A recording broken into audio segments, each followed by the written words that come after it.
Menteri Perdagangan RI ke-33, Zulkifli Hasan mampir ke podcast Kasih Solusi. Menjeritnya para pedagang Tanah Abang karena saat live di TikTok berjam-jam gak ada yang beli. Gimana solusi dari Kementerian Perdagangan?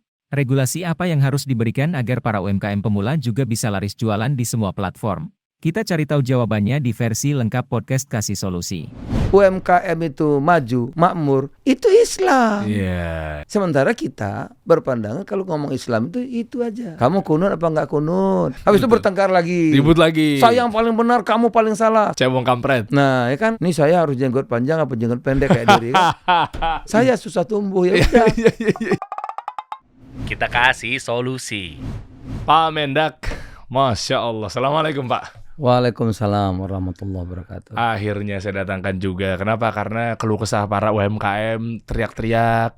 Ada yang bilang dibatasin. Kalau memang impor nggak bisa gimana tuh? Kalau memang kita ditutup. Kalau memang macam-macam Pak. Apalagi berita yang lagi rame ini Pak Mendak.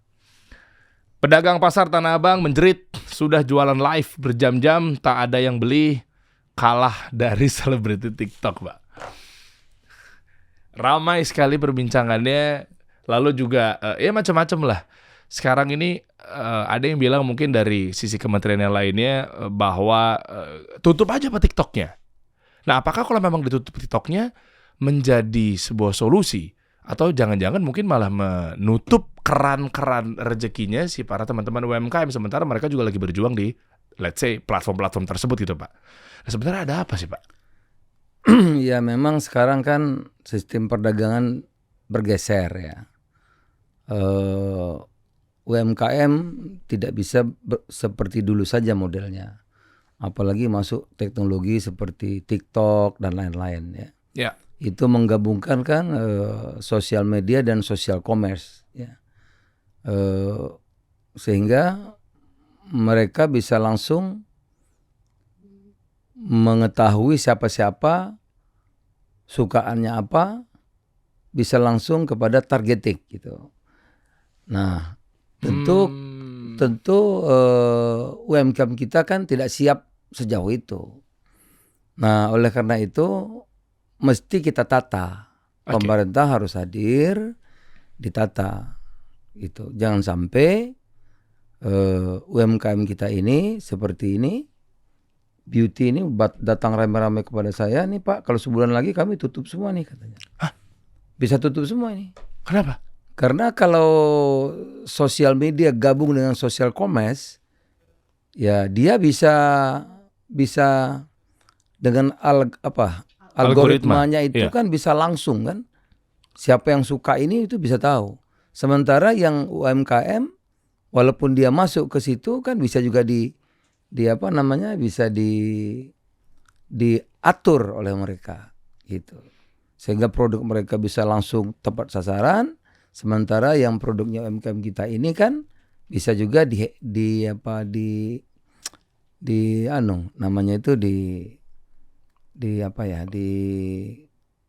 affiliate bukan? Bukan istilahnya itu kalau ini langsung, yang ini bisa didiamkan lah. Langsung tuh maksudnya bisa direct bypass dengan algoritma itu. Ya, sosial media jadi social commerce itu kan dia bisa langsung. Oh, paham. Bisa langsung. Jadi produk mereka bisa atur langsung kepada konsumen. Iya, paham. Sementara yang UMKM yang masuk entah melalui promosi, melalui apa, kan bisa juga melalui sistem itu nggak tepat sasaran misalnya. Jadi yang ini nggak laku, yang ini bisa menggantikan produk-produk kita. Oh itu sebentar aja. Iya 1 bulan 2 bulan kata mereka, karena saya juga nggak ahli itu ya. Iya. Tapi buktinya memang UMKM kita setahap demi setahap itu keteter, lama-lama bisa tutup. Ini harus kita atur, kita tata dari pemerintah masih hadir untuk melindungi UMKM-nya. Nah itu, oleh karena itu kami dari Kemendak segera mengambil inisiatif sudah hampir 2 bulan ini. Oke. Karena kita melarang sekarang udah nggak zamannya juga. Walaupun India melarang total. Untuk apa nih? Kalau TikTok di India nggak boleh. Tutup, nggak boleh sama sekali. Oh, oke. Sama sekali nggak boleh ya. Di Amerika diatur kan? Iya. mereka melindungi, alasannya itu melindungi kerahasiaan warga Amerika, data-datanya. Alasannya kan, tetapi sama juga sebetulnya melindungi gitu.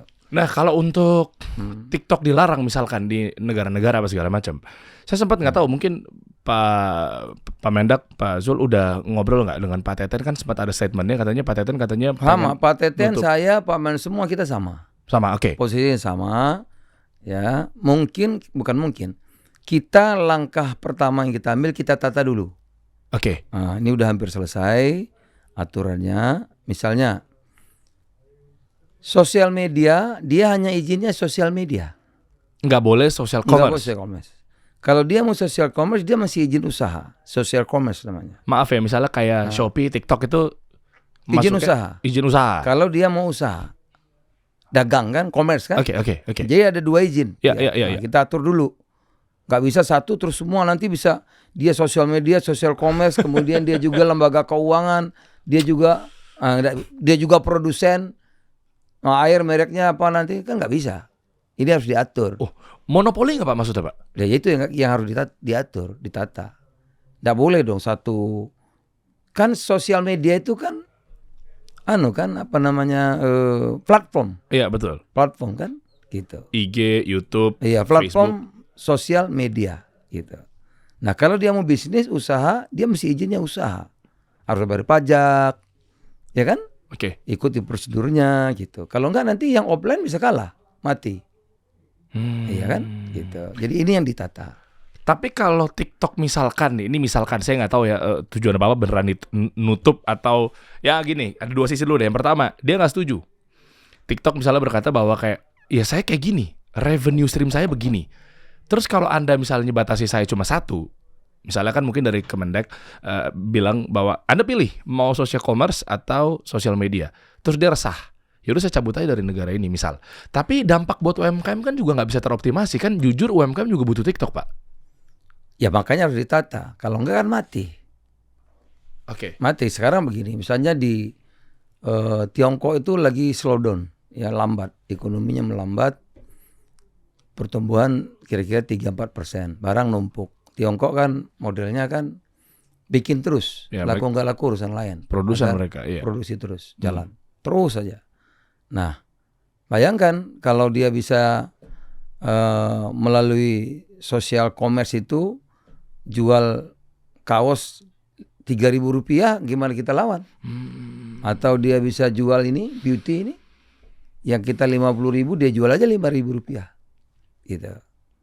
Kan kita dagang ini kan bukan free market lagi, tapi fair, harus fair kan? Nah, gitu harus ada yang fair perdagangannya, nggak bisa bebas begitu kan? Eropa saja ketat sekali. Nah, kita mau ekspor kopi aja diatur. Kopinya dari mana, ngerusak lingkungan apa tidak, pohonnya di mana, gambarnya di mana, ruwet. Gitu. Kita mau ngirim apa sekarang? Coklat, palm oil ke EU, dia bikin undang-undang. Namanya EU deforestasi. Mana kamu kalau mau kirim kopi, lada, coklat, nanamnya di mana? Nah, dia tahu. Rusak lingkungan apa enggak? Sertifikasinya mana? Susahnya sama juga melarang. Gitu, ya. Ya, tapi gini Pak, kan ini fenomenal yang TikTok sekarang ini, apalagi kan Project S kan juga Tidak hanya TikTok, memang sekarang TikTok. Iya. Nanti akan ada masuk lagi yang baru, apa saya lupa namanya itu. Iya banyak lah ya. Tapi gini, yang saya mau coba kerucutkan adalah gara-gara sekarang fenomenalnya TikTok itu adalah one stop solution. Misalkan dia itu sosial media bilangnya awalnya, tapi tiba-tiba bisa bypass juga, banyak yang dirugikan lah. Oh, semua ya. Jadi satu. Betul, Iya. ya kan dirugikan. Harusnya dia lewat agency misalnya, tapi dia bisa naruh showcase. Akhirnya ada konten kreator tinggal ambil kontennya, dapat affiliate dan lain sebagainya. Tapi kan sebenarnya kalau jauh dari sebelum itu Pak, kenapa baru teriak sekarang? Sementara dulu kita sebut merek lah ya, Shopee aja. Kadang saya mau belanja beberapa tahun yang lalu tuh agak mikir kalau ngelihat dari pengirimannya dari luar negeri. Itu dulu deh. Luar negeri nyampe lama nih. Tapi kita nggak ada rasa, nggak tahu ya. Sebagian orang nasionalisnya tuh. Yang lama itu ada border, jadi mereka melalui barang-barang itu ngimpor seperti biasa. Ada di border pelabuhan namanya. Oke. Pelabuhan itu di situ.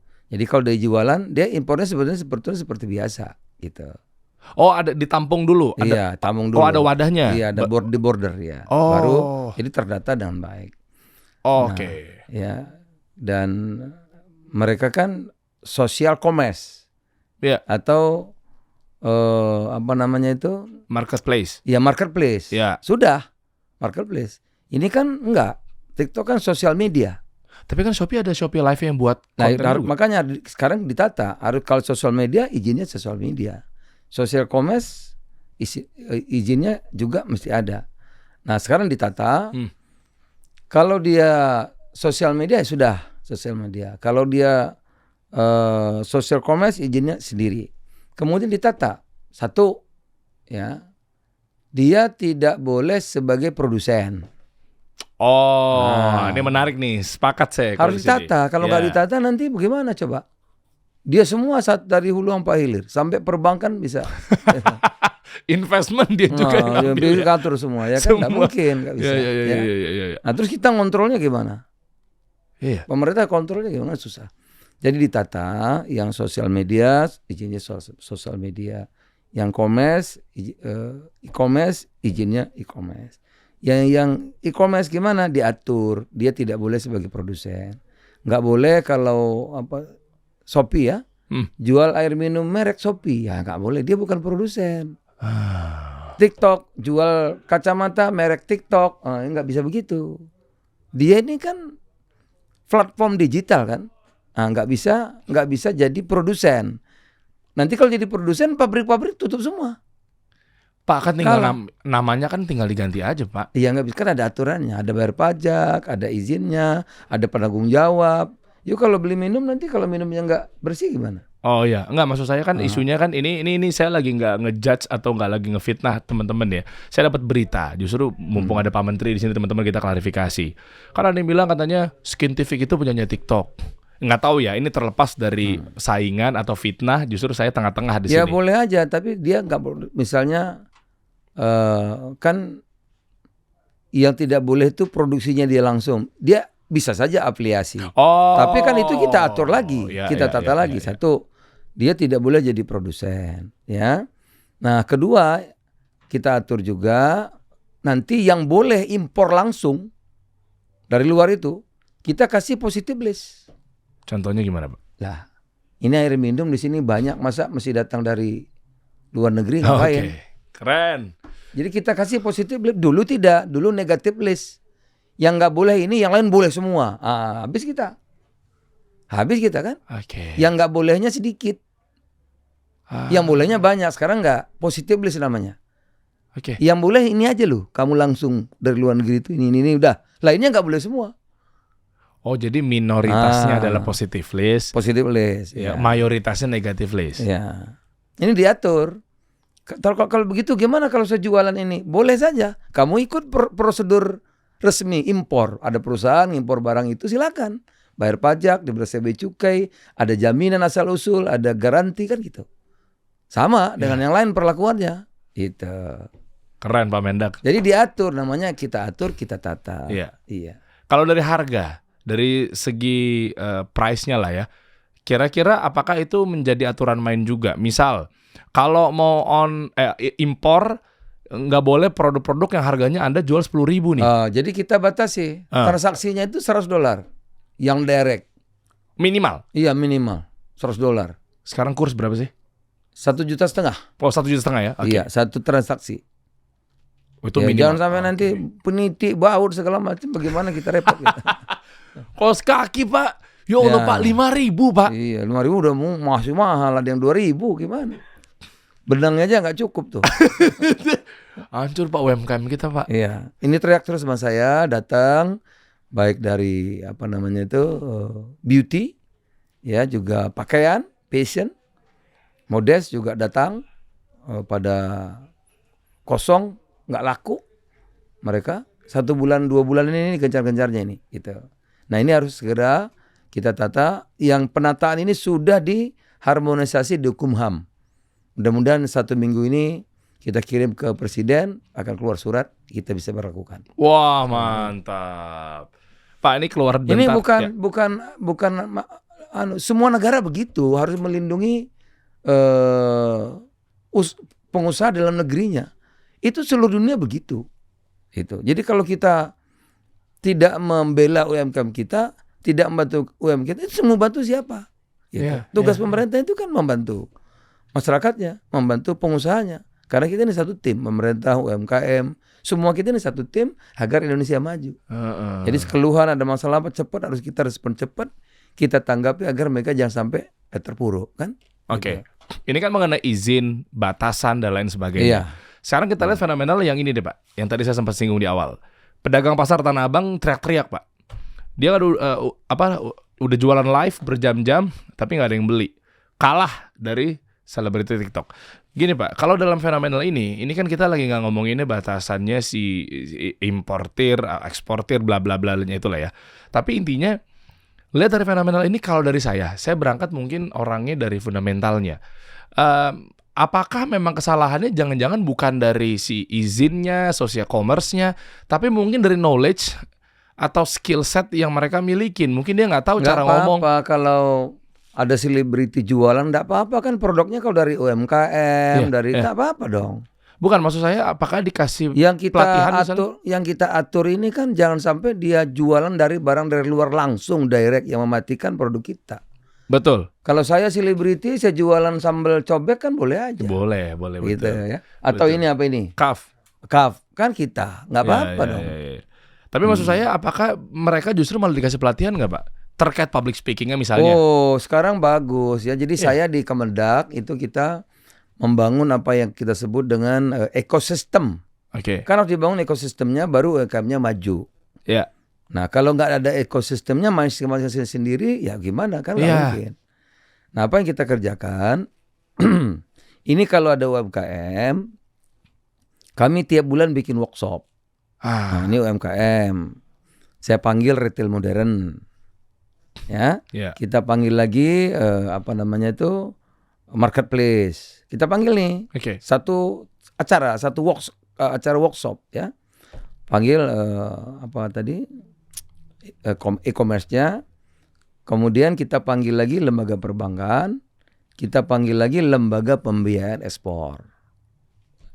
Ini yang terkait satu lingkungan nih. Nah, UMKM dengan retail modern ya harus bisa kolaborasi. Karena kata kerjanya kolaborasi.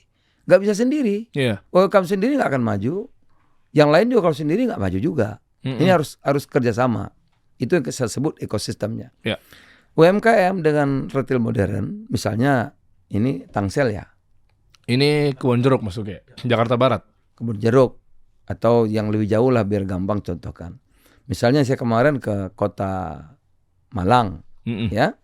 Malang kan banyak retail modern. Loh, kalau sambel aja kerupuk ngapain dari Jakarta? Dia ambil dong dari UMKM yang ada di kota Malang. UMKM-nya dapat pembeli, retail modernnya dapat barang yang lebih murah.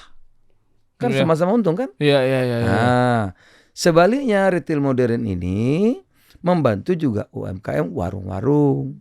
Warung-warung yang ada di kota Malang nggak usah belanja ke Surabaya.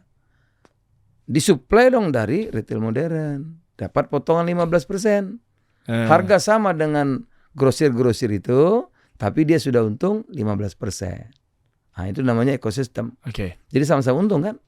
Kalau warung ini udah kecil, belanjanya ke Surabaya, ongkosnya mahal. Justru ngejar kualitas misalnya gimana Pak? Jangan-jangan mungkin di kotanya dia atau di wilayahnya dia memang nggak ada yang bagus. Jadi masalah itu kan warung jualan tutup karena grosir lebih murah. Namanya grosir kan besar. Pasti kan? partai besar. Pasar-besar. Dan sekarang warung dibantu dong sama dia. Gulanya, susunya, coklatnya, permennya kan bisa ngambil sama dia. Nah, tapi dapat 15%. Jadi warung-warung jualan harga sama dengan grosir, sama. Dia nggak lebih murah, nggak lebih mahal, sama. Tapi sudah untung 15%. Ini yang baru 2. 3 marketplace. Kita temukan nih UMKM dengan marketplace. Karena dia kalau offline di situ aja, kalah dia. Yang beli berapa kan? Sedikit. Situ-situ aja. Situ-situ aja, bosan juga lama-lama. Nah, dia harus ikut marketplace. Marketplace kita ini hebat-hebat. Nanti UMKM dilatih sama dia. Wah, mantap. Bayangin. Dulu kalau kita ke Bogor, kena lampu merah itu jual kerupuk satu gini. Iya. Ada sambelnya tuh pakai plastik kan, harga 5.000 satu gini. Ya. Nah sekarang diajari sama marketplace itu kerupuknya sama, tapi pakai apa tuh packaging menarik, kecil gitu packaging. Ada tulisan Arabnya, ada tulisan Jepangnya, harganya 10.000. Ah ini contohnya coba ini bagus banget. Ini kan sama-sama air nih, keren kan? Iya. Coba aja lihat. Ini dijual 10.000 juga laku, keren begini. Packagingnya naik kelas, value-nya bertambah gitu ya. Ini diajari oleh Oh. e-commerce, diajari mereka bagaimana sambel taruh plastik 1.000 harganya. Tapi kalau sambelnya taruh di botol bagus ada mereknya kan? Naik. Naik 15.000 harganya. Itu diajari gitu. Terus cara motonya agar tampil di di digital lah. digitalnya itu bagus kan? Iya. Itu dikasih kursus dan nggak bayar. Saya tunggu itu tadi. Nggak Cuma, bayar. Pak, kalau bayar, Pak. Nggak bayar. Karena kan e-commerce-nya bersaing juga kan? Oh, agar Ada si A, ada si B, ada si C. Kamu kalau ke sana, nanti saya nggak dapat UMKM kan? Akhirnya kamu sih saya latih bagus. Karena si marketplace-nya atau e-commerce-nya juga butuh talent-talent itu kan. Butuh kan? Itu namanya ekosistem. Ya, butuh seller itu untuk masuk di situ. Iya, jadi ini makanya ini harus kolaborasi. Berikutnya harus ada lembaga keuangan. Lu UMKM ini kalau nggak punya modal teriak-teriaknya kemana? Masa tangan sedekah aja? Nah dia kita temukan sama perbankan. Nggak usah pakai jaminan, ya kan? Yang kecil-kecil. Itu ada KUR. Bunganya 3%, 10 juta. Kalau sampai 500 juta, bunganya 6%. Jadi langsung ketemu syaratnya apa, bagaimana caranya, ada lembaga perbankan di situ. Gitu. Kalau UMKM-nya udah maju, ya kan? Udah maju, mau ekspor. Ekspor kan ngirim dulu baru bayar kan? Iya. Ada lembaga pembiayaan ekspor. Jadi satu sesi selesai. Gitu. Iya. Okay. Dan dibantu juga nggak temukan bayarnya yang ada di sana, yang ngomong ekspor nih. Nah, ini dulu, ya udah gini, ini dalam gini. Kalau ini kuat, ini jalan dengan baik, maka dia bisa loncat, naik kelas, ya dong. Iya. Nah, kalau hidup aja belum, bagaimana ekspor kan? Nah, kalau udah hidup, packagingnya udah bagus, udah kenal bank, ya kan? Udah kenal lain ini. Nah, satu sisi pemerintah. Kita buka akses pasar. Iya, akses pasar. Jangan sampai saya buka akses pasar, ininya nggak ada. Ya kan sama juga bohong. Ya ngapain? Nah, Ini kan kalau ini sudah bagus, berbarengan dengan itu kita buka akses pasar. Apa itu? Ada namanya tollway. Tollway itu gini. Indonesia ini barang dari mana aja masuk. ya. Ayo coba cek. Baju bekas, apa saja masuk. Karena kita ini kepulauan, archipelago. Pintunya banyak. Pintunya banyak. Ya kan? Susah, gak gampang. Mendeteksi penyelundupan juga gak gampang. Oleh karena itu di kita ini dari dulu apa saja masuk. Kurang cabai, ngimpor cabai. Kurang kaos, ngimpor kaos. Kurang barang bekas, ngimpor barang. Apa saja sudah. Gitu. Nah kita gak bisa maju dong kalau begitu. Oke, kenapa? Gak mungkin jadi negara maju kalau kita nggak bisa jualan banyak. Dari mana dia cari duitnya? Ya kan? Negara itu maju kan kalau dia bisa memanjiri pasar dunia. Iya. Negara maju kalau dia lebih unggul dari negara lain kan? Iya. Ya kalau kita nerima terus kapan majunya? Oke. Nah ini yang kita rubah. Jadi saya bergerak cepat. Saya ini baru setahun lebih. ASEAN kita bikin perjanjian. Oke, kamu kan ke Indonesia barang kamu apa saja sudah masuk selama ini. Nah sekarang gantian dong. Kita bikin perjanjian. Barang-barang kita. Namanya perjanjiannya ASEAN itu jadi satu. Sehingga bebas tarif. Silakan kamu masuk tempat saya. Ya, tapi saya juga tempat kamu bebas. Bebas tarif. Jadi kalau UMKM kita kirim ke sana nggak disusahin. Nggak dikenai tarif, nggak dikenai gini. Karena dia juga sudah ke sini. Udah lama. Nah sekarang kita harus seimbang. Udah selesai nih. Jadi sekarang ASEAN, maka sekarang perdagangan kita UMKM banyak tuh. Ke Malaysia, ke Thailand, ke Filipina. Iya. Oh banyak ini. Kemarin saya di Shopee itu dari Bandung jualan kaos, baju. Malaysia itu pakaian-pakaian muslim banyak banget. Iya, ini ngomongin Mau kena Malaysia. lah. Ya ngomongin Malaysia kemarin teman-teman saya ikutan Mihas tuh berarti disupport sama Kemendak juga ya. Jadi tarifnya kita atur perjanjian sehingga bebas. ASEAN sudah. Sehingga nanti ASEAN itu akan jadi satu, kita akan pakai sistem digitalisasi. Oke. Ya, jadi satu untuk perdagangan nanti sehingga mudah gitu ya. Nah, saya percaya kalau kita bebas begitu, kita nggak kalah. Orang kita ini kreatif kok. Bikin baju bagus-bagus. Saya lagi ngirim anak-anak muda ke London nih. Ikut London Fashion Week. Oh, ya. Keren-keren kan? Kemarin saya juga mau ngirim ini nih. Beauty ke Paris. Beauty kita ikut, nanti yang lihat tuh perusahaan-perusahaan besar. Jadi nanti beauty yang dunia itu, yang populer itu, top-top itu, bikinnya di sini. Gitu. Okay. Nah, ini harus kita lindungi. Kalau tiba-tiba masuk satu ini memporak-porandakan kan, nggak boleh dong. Kita harus tata gitu. Nah, itu ASEAN udah kelar. Saya lagi buka juga dengan Timur Tengah. Timur Tengah itu dagangnya kita kecil. Urusannya pembantu, umroh, itu penting. Yeah. Tapi kan dagang juga penting. Masa orang Indonesia 1 tahun 2 juta ke Arab. Yang makan kita, uang kita. Lah yang untung Vietnam. Bagaimana? Sambalnya dari Vietnam, sayurnya dari Vietnam, ikannya dari Vietnam. Wah, keren. Nah, kita apa? Kita ribut terus. Ini saya harus jenggot panjang apa jenggot pendek kayak diri kan? Itu ya sudah, ya jenggotnya panjang, alhamdulillah, masya Allah, bagus gitu ya kan. Saya susah tumbuh ya udah. Jadi kita harus yang produktif, membikin orang UMKM itu maju, makmur, itu Islam. Iya. Indomie juga banyak Pak Timur Tengah Pak. Iya, mulai masuk saya udah ke sana, udah ke Iya. Mesir, Afrika itu diakui mereka punya ya nggak apa-apa, malah bagus gitu. Keren Pak Mendak. Jadi kita buka juga dengan Timur Tengah, ya. Tapi baru selesai dengan UAE. Tadi ada tulis UAE itu, ya. Karena dengan Arab Saudi, saya udah 5 kali setahun berunding, tapi nggak mudah dengan Arab Saudi. Karena biasanya berunding itu soal tenaga kerja, soal ini saya bilang ngomong dagang gitu. Boleh tahu Pak, kenapa Pak? Dipersulitkah atau? Nggak dipersulit karena kita nggak terlatih. Kalau dengan Arab Saudi itu urusannya apa? Pondok, bantuan masjid. Terus urusan tenaga kerja, domestic worker. Ya, itunya umroh haji itu aja. Nggak ngomong dagang. Udah ngomong dagangnya ya kecil-kecil, pondok yang dagang itu. Nggak bisa dong. Kita harus ribuan tahun udah hubungan, masa nggak bisa dagang bagus. Oke. Iya, tentu perlu perjuangan. Harus dirubah paradigmanya. Gitu. Okay. Arab Saudi juga harus tahu kita ini sudah maju sekarang. Ada G20 kita, ketua ASEAN, berbeda gitu. Oh, oke. Iya dong. Dan Timur Tengah mana yang sekiranya memberi ruang kita untuk ada di sana? Selain Saudi ya? Semua bisa. Kan semua dekat. Hanya sekarang kan dirubah aja mindsetnya. Jangan kalau ke Timur Tengah itu cuma ngirim tenaga kerja dong.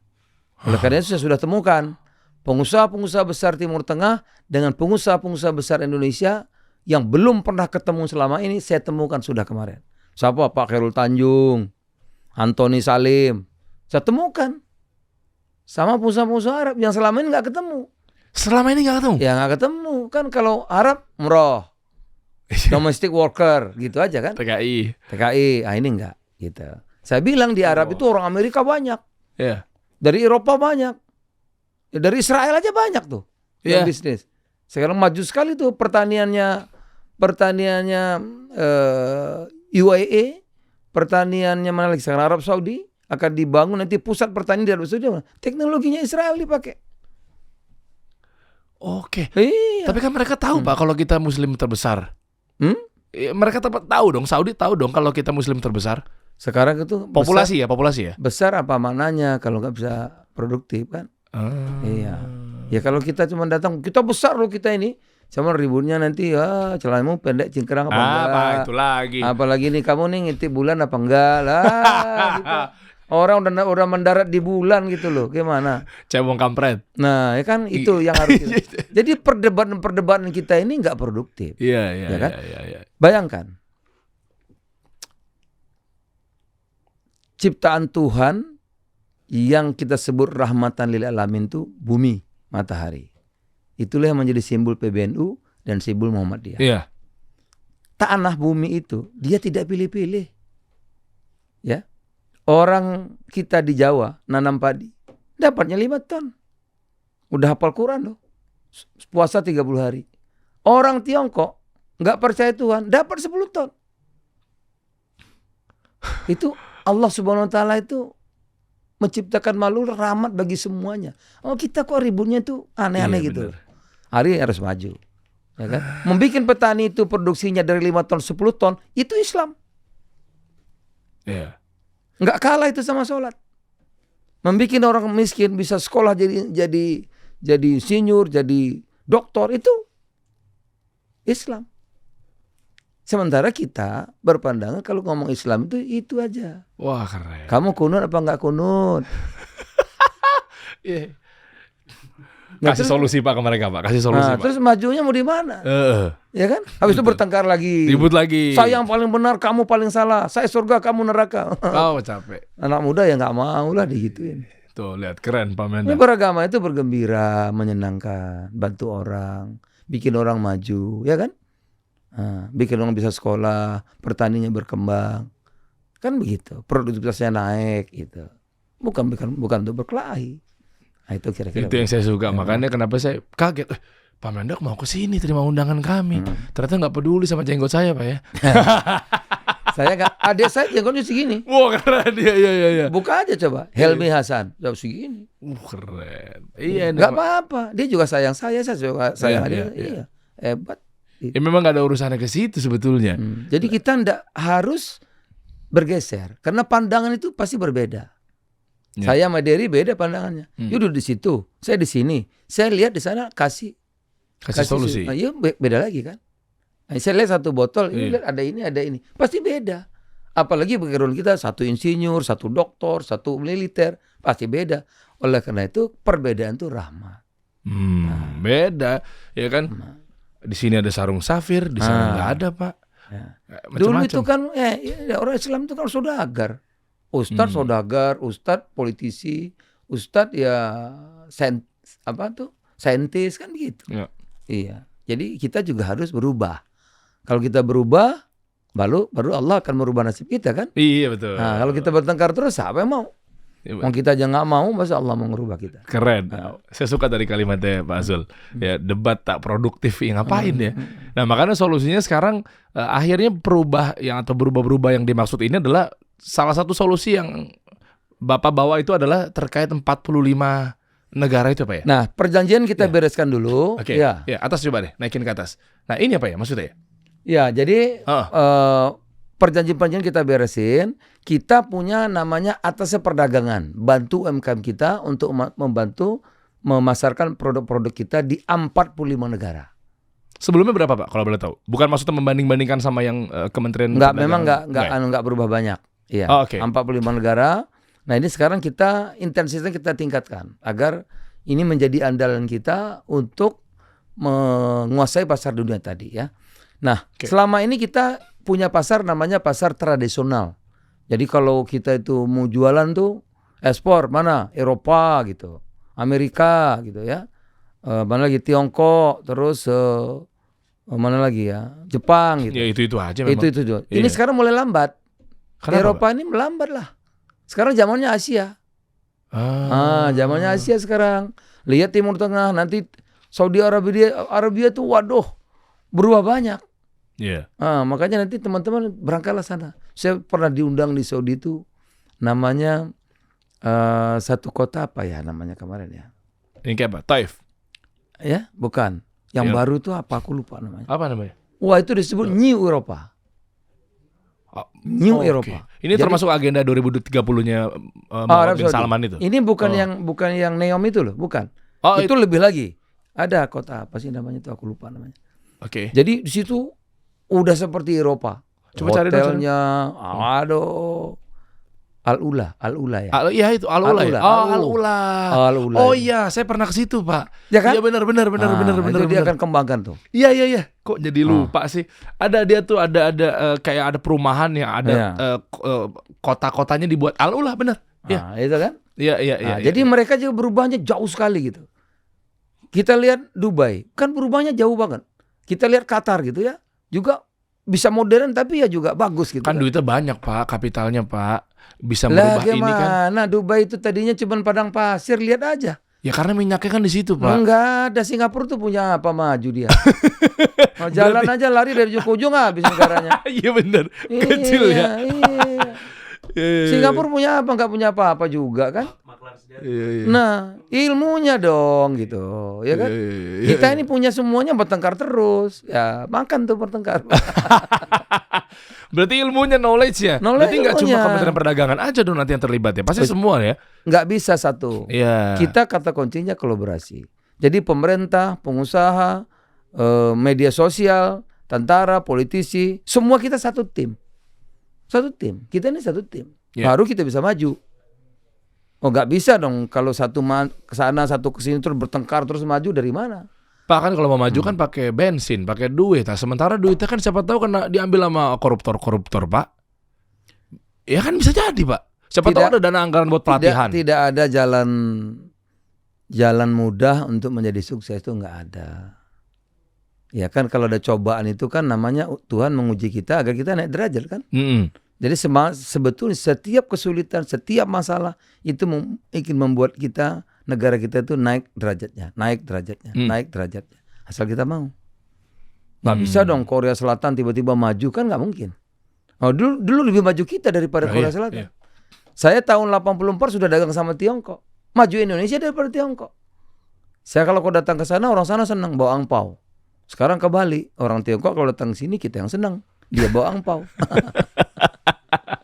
Jadi target gimana Pak buat negara kita Pak? Nah, jadi Agar kita bisa perluas. Semuanya itu bisa Kita beres. perluas. Saya ini baru setahun lebih jadi menteri, udah 5 kali ke India. Masya Allah. India itu ngasih dagang untung kita, surplusnya. Saudara tahu, hampir 225 triliun setahun. Oh ya? Bingung kan? India. Yang kagum sama Barat terus, lihat juga India. Pakistan itu kita surplus 3 miliar dolar, 45 triliun. Wow. Bangladesh itu ngasih kita surplus 2 miliar dolar, 30 triliun. Kok nggak ke framing ya Pak? Ya ini, ya itu. Nah, ini saya gencarkan sekarang pasar baru. Yang bukan pasar tradisional. Asia Selatan tuh 2 miliar manusianya. Beli apa? Beli ini satu aja 2 miliar. Bayangin tuh. Pasar gede banget. India tumbuh 8% per tahun. Udah. Sekarang saya juga pergi ke Afrika. Saya udah ke Mesir tapi baru 1 kali. Ada Mesir, ada Nigeria. Banyak situ. Dulu Afrika tuh miskin. Susah makan. Sekarang enggak. Dia sudah nggak ada soal makan, dia sudah bisa beli baju, dia sudah bisa beli sepatu, dia sudah punya uang. Itu pasar yang besar, cocok. Cuma kan katanya ada invasi quote and quote dari Cina juga Pak Afrika. Nah ini sekali lagi. Iya kan? Jadinya kenceng dia. Barat itu pernah menjajah Afrika lama. Terus juga menggali sumber daya alam, saya perhatikan. Tapi kan kelaparan terus. Tiongkok masuk. Iya itu. Memang utangnya banyak. Sekarang berubah. Makannya udah cukup, bisa belanja, udah bisa ngutang, kan lumayan. Jadi ada perubahan. Nggak tahu apakah Barat yang lebih baik atau Tiongkok lebih baik. Tapi faktanya Afrika sekarang berkembang. Faktanya. Gitu. Berarti ini satu alasan juga kenapa misalnya negara dekat dengan Cina, deketin Cina itu juga salah satu alasannya. Kalau kita kan dagangan dengan siapa aja oke. Kita non-blok. Amerika ayo, Eropa ayo, Cina ayo, Tiongkok, India, siapa saja nggak ada masalah. Selagi orang mau berteman kita ayo. Kita kan non-blok. Gitu. Jadi silakan. Datang Tiongkok membangun pelabuhan, ya senang kita. Jadi pelabuhannya. Datang Tiongkok mau bikin baterai, senang kita. Gitu. Tapi kalau ada yang bilang ntar malah bikin sendiri, malah ujung-ujungnya kita malah dikuasain, dijajah, malah kalah juga Ya, Pak. masa mau bodoh terus? Ya kalau kita kalah kan bodohnya sendiri dong, gimana? Iya. Nanti kamu digini-gini lah, bodoh sendiri. Di mana-mana orang bodoh dikerjain orang pinter. Maka kita harus pinter juga. Betul. Gitu. Ujung-ujungnya berantem debat. Nggak produktif nih. Cina masuk di sini. Oh artinya rame lagi. Itu mental orang jajahan tuh. Ya. Ya. Iya benar. Mental kalah aja. Sekarang pemerintah kita, pemimpin kita lebih ke, misalnya ada yang bilang ke Amerika, pemimpin kita sekarang mau digiring ke Cina. Ributnya kan di situ-situ terus, Pak. Gimana, Pak? Enggak deh, kita benar aja kita. Yang bisa menguntungkan, ayo. Ya buat kemajuan bersama. Iya. Kenapa? Amerika datang bawa duit mau bangun, ayo dong.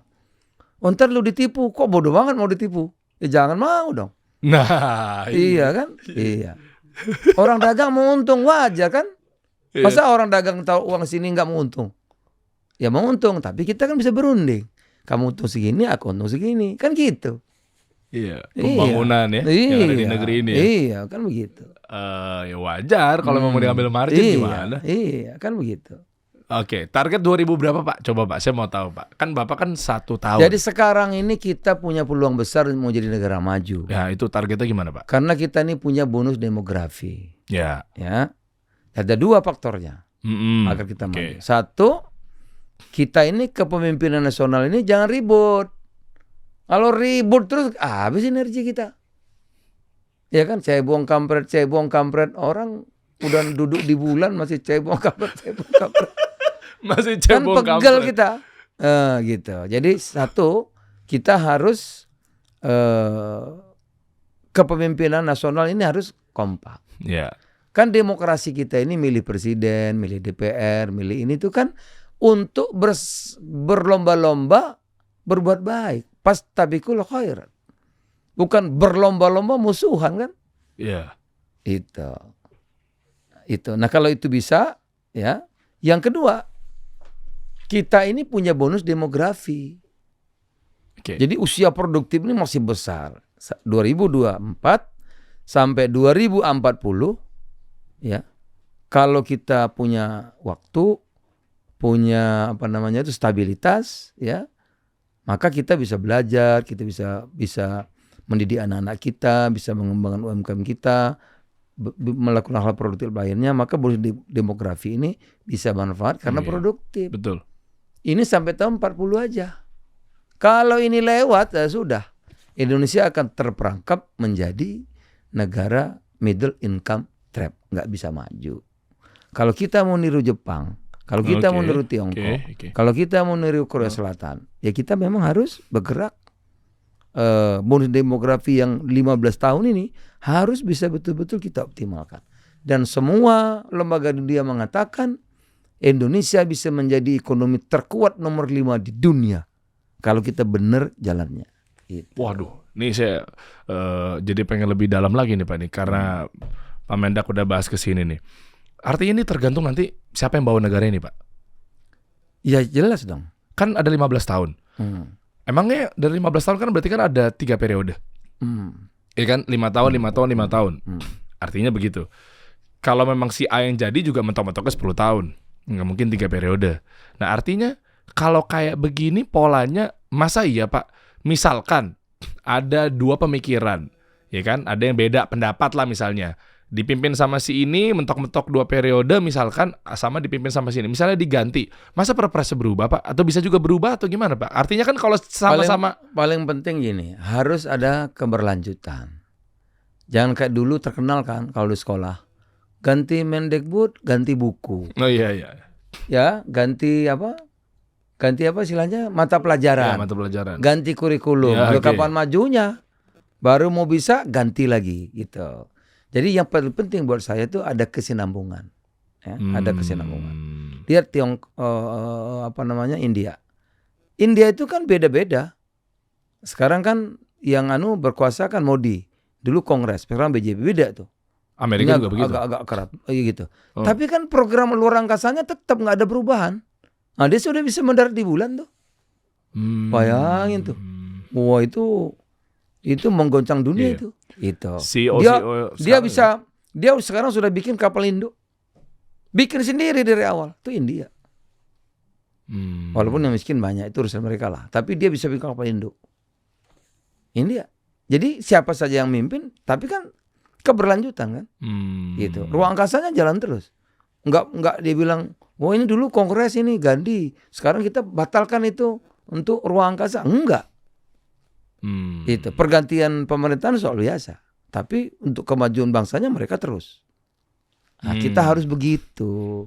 Harus berjiwa untuk merah putih. Iya, betul. Nah, jangan karena ini bukan kelompok saya hapus semua. Nah, itu kan ya kita nggak mau maju dong kalau begitu. Betul. Tapi meskipun ada yang berpikir bahwa ini harus dirubah misalnya, tapi kan belum tentu rubah tuh yang misalnya udah bagus dilanjutin aja, kan nggak semuanya dirubah, Pak. Nah, ya itu dia. Kadang kita ini kan kalau saya jadi bupati bikin ini, begitu yang lain jadi bupati saya hapus semua ini agar nggak ada lagi. Wah, itu nggak beres tuh. Nah, ini itu ya yang apa namanya jiwa kerdil itu. Nah, kita perlu pemimpin-pemimpin jiwanya yang gede, yang besar, yang luas, ya kan? Siap. Mudah-mudahan ini UMKM teman-teman di sini udah dapat bocoran dari Pak Mendak ya.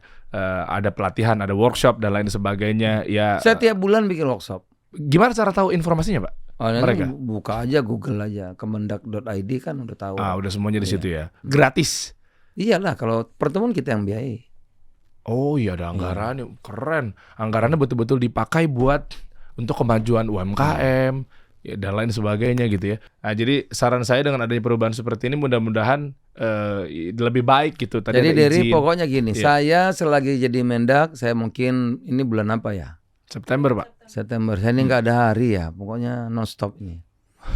Nah, jadi setahun lagi saya sungguh-sungguh memang keberpihakan terhadap UMKM, memperjuangkan agar UMKM ini maju itu. Amin ya Allah. Nggak ada tawar-tawar. Amin ya Nah, Allah. harus, Ya, gitu, ya, harus. ya. Karena Indonesia ini akan maju bangkit kalau UMKM-nya berkembang. Iya. Kalau konglomerasi dikit, gitu. Itu kan melahirkan kesenjangan. Jadi memang kuncinya UMKM ini. Kalau ini dia bisa bergerak naik, punya kemampuan meningkat, maka kita bisa menguasai pasar dunia itu. Insya Allah. Nah, itu dia. Iya.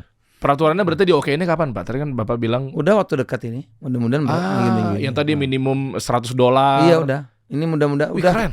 Saya udah tanda tangan surat ke Wah. Mensesnek. Thank you Pak Menteri. Tinggal nunggu jawaban, habis itu take. Alhamdulillah. Iya. Sudah memberikan solusi. Terima Oke. kasih Pak Menteri. Udah selesai kita ini. Panjangnya juga nggak apa-apa, Pak.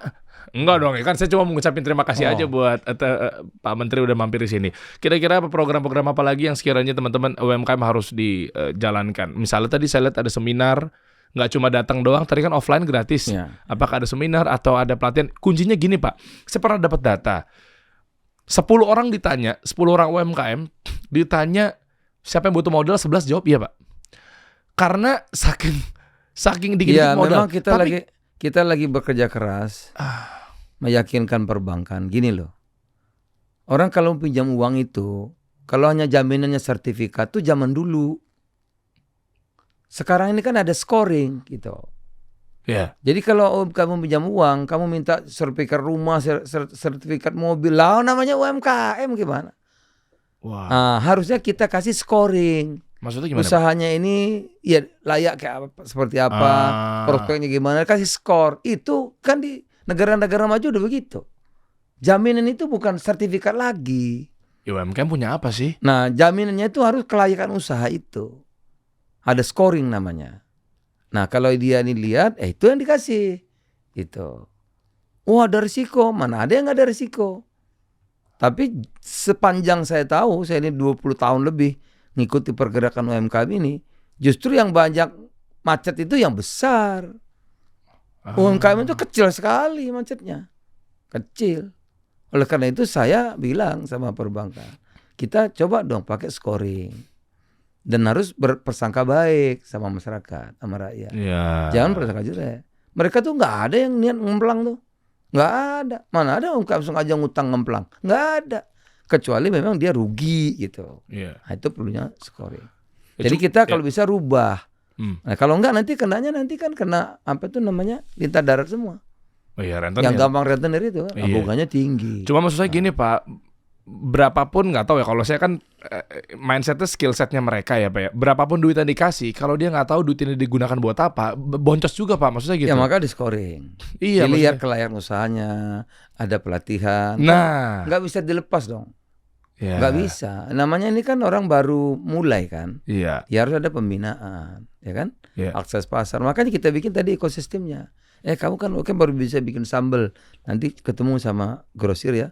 jualnya ke Indomaret, tinggal ngantar kan. Iya. Nanti kamu bikin packaging yang bagus, taruh di marketplace gitu kira-kira. Oh iya. Jadi harus begitu. Iya. Nggak bisa dia sendirian kan. Oke. Terakhir tadi Pak Mendak bilang Indomaret misalnya. Mungkin nggak kalau dibikin kayak Padang, yang katanya ya, saya dengar juga di sana nggak ada Alfamart, Indomaret dan lain sebagainya. Gini. Apakah itu malah mematikan atau gimana? Begini, dulu saya tahun 2004 jadi DPR, saya nggak setuju. Karena saya ini, mak saya di kampung punya warung. Jadi saya bisa sekolah, bisa pintar jadi wirausaha karena saya dilatih mak saya punya warung. Yeah. Jadi saya menentang dulu 2004 ada retail modern. Oke. Tapi kan kalah, sudah ada. Ya sudah ada, masa ditutup. Ya. Nah, sekarang kita perbaiki, kerjasama. Nah, kita buka jalur keluar agar konglomerasi yang besar-besar ini bisa nyerbu pasar dunia. Misalnya Alfamart itu sudah bikin retail di Filipina 1.600 toko. Oh, ini kita nggak tahu loh. 1.600 toko. Kenapa besok Indogrosir tidak ada di Arab Saudi, ada di India, ada di Pakistan? Kenapa tidak? Ya, nah, ini lagi saya buka jalannya. Kita lagi buka jalan. Mudah-mudahan ini berhasil. Gitu. Saya makin curiga sebenarnya Anda siapa sih Pak? Kok belum pernah ngedobrak-dobrak ke negara-negara lain tapi Anda bisa? Anda elit global atau Enggak, saya saya tuh orang kan, siapa nih Pak Zul gitu. Iya. Bisa ngurusi perdagangan? Saya bilang saya 6 tahun udah berdagang. Oke. Iya, 6 tahun saya udah diajari ibu saya dagang 6 tahun. Masya Allah, umur 6 tahun nih, 1 SD tuh ya.